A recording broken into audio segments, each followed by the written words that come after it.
Bueno, muy bien, entonces aquí vamos con la siguiente, que se trata del segundo tema. Voy a agrandar un poco más la teoría del escalamiento. También sobre la teoría del escalamiento tuvimos varias clases. Habíamos iniciado con la idea de que una vez definido lo que es medir, que es asignar valores numéricos a atributos según una regla de correspondencia, queda pendiente establecer cuál es el sistema de asignación de esos numerales.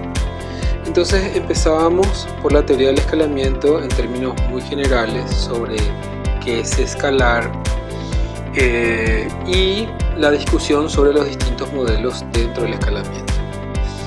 En el escalamiento psicológico propiamente, que es lo que nos interesa, hay un antecedente muy importante que es el escalamiento psicofísico, que ofrece un modelo, sobre todo un modelo para comprender en qué significa el escalar, es decir, ese intento por hacer coincidir un conjunto numérico con un conjunto de atributos.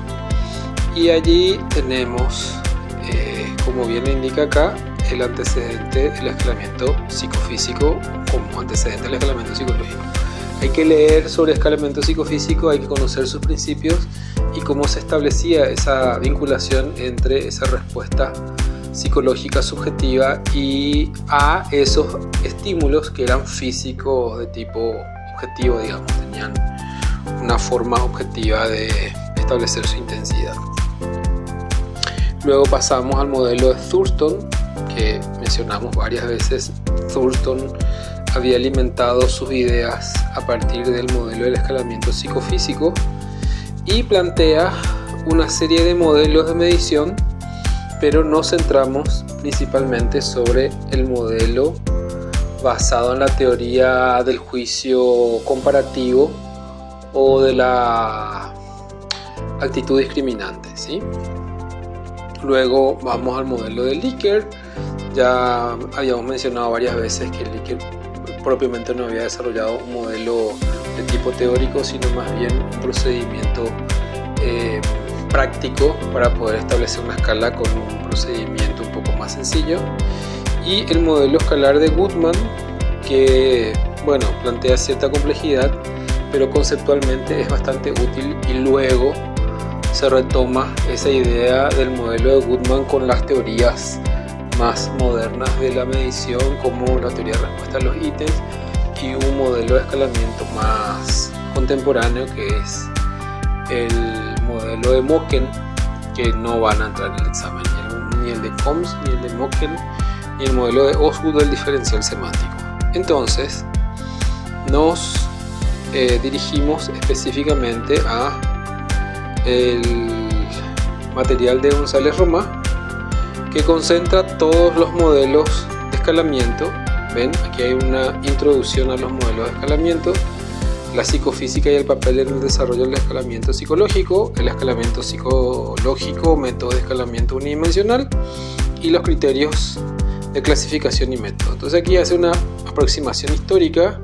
La idea es que ustedes revisen un poco cómo surge el escalamiento psicofísico, el aporte más importante planteado por Fechner, los desarrollos de Fechner y a ver un poco cómo era Fechner, cómo se me borró en la cabeza, Fechner y Weber, y los avances posteriores de Stevens. Aquí se hablan de modelos lineales, exponenciales y logarítmicos. Es importante que ustedes recuerden un poco de eso, de qué viene y quién lo había planteado, ¿sí? Después dice, por otra parte, como fruto de la actividad investigadora despertada por Steven a principios de los 60, aparecieron una serie de trabajos que en cierta manera reconcilian las leyes de Fechner y Stevens, que también son importantes de estos aportes posteriores. Bueno, luego aparece el escalamiento psicológico, y aquí se hace un resumen importante sobre los escalamientos unidimensionales y se ofrecen criterios de clasificación de los diferentes modelos a partir del trabajo de Torgerson. Entonces es importante que ustedes revisen. Acá se hace una síntesis bastante apretada sobre el desarrollo de las escalas psicológicas, y luego aquí aparecen los criterios de clasificación, el método centrado en sujeto, el método centrado en estímulos y el método centrado en respuestas. Y bueno, aquí se hace una presentación breve sobre el trabajo de Torgerson y cómo se había referido a los diferentes modelos de escalamiento psicológico.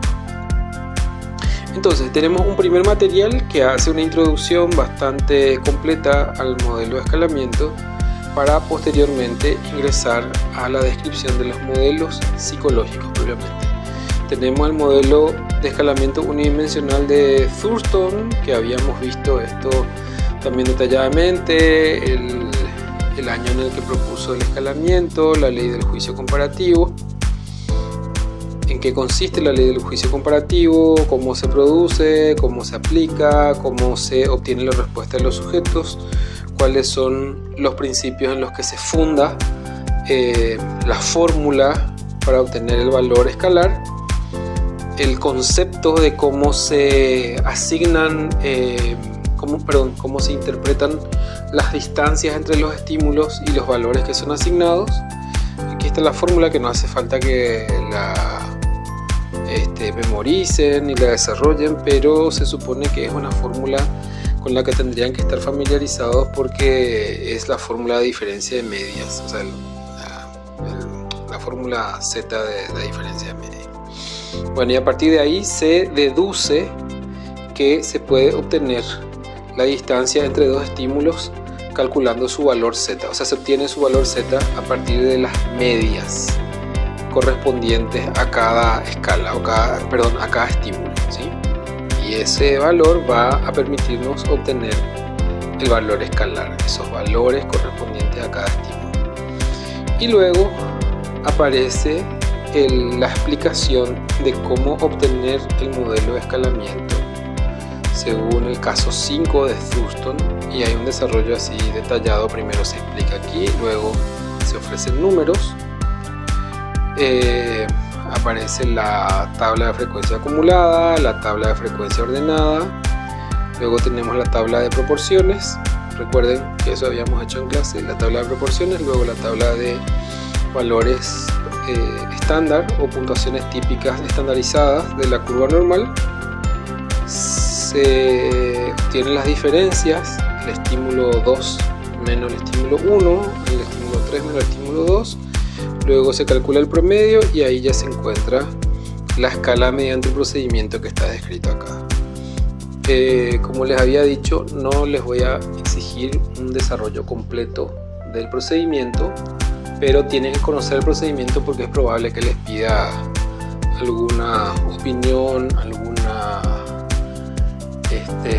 conclusión, o resolver por lo menos la última parte del procedimiento, que eso ya les había anticipado. Bueno, entonces aquí hay un ejemplo cómo se determina resolver mediante la recta y cómo se obtiene evidencia de la fiabilidad de ese modelo de escalamiento. El siguiente modelo de escalamiento psicológico es el de Likert, ¿sí? Aquí hace una introducción, los supuestos de monotonicidad y de unidimensionalidad, y aquí explica en qué consiste el relacionamiento, o sea, la relación monotónica. Aquí hay unas indicaciones de cómo se construye una escala tipo Likert, y luego de esa explicación se discute el procedimiento de puntuación, que ustedes ya saben cuál es el procedimiento de puntuación, pero además habíamos hablado en clase sobre la transformación de la escala a un modelo, por ejemplo, del promedio de las respuestas y el índice de adherencia, que es el que utilizamos en las prácticas para poder obtener el valor de la escala. Bueno, posteriormente se indica cómo se procede luego de haber aplicado el instrumento, obtenido las respuestas, cómo se procede a la inversión de los valores de los ítems cuando el ítem está invertido.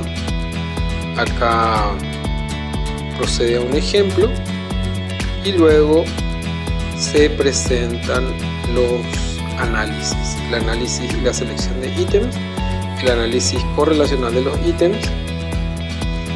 Esta es la correlación ítem total corregida y un ejemplo de cálculo. No les voy a pedir que calculen, pero sí que interpreten valores de homogeneidad o valor de correlación ítem total.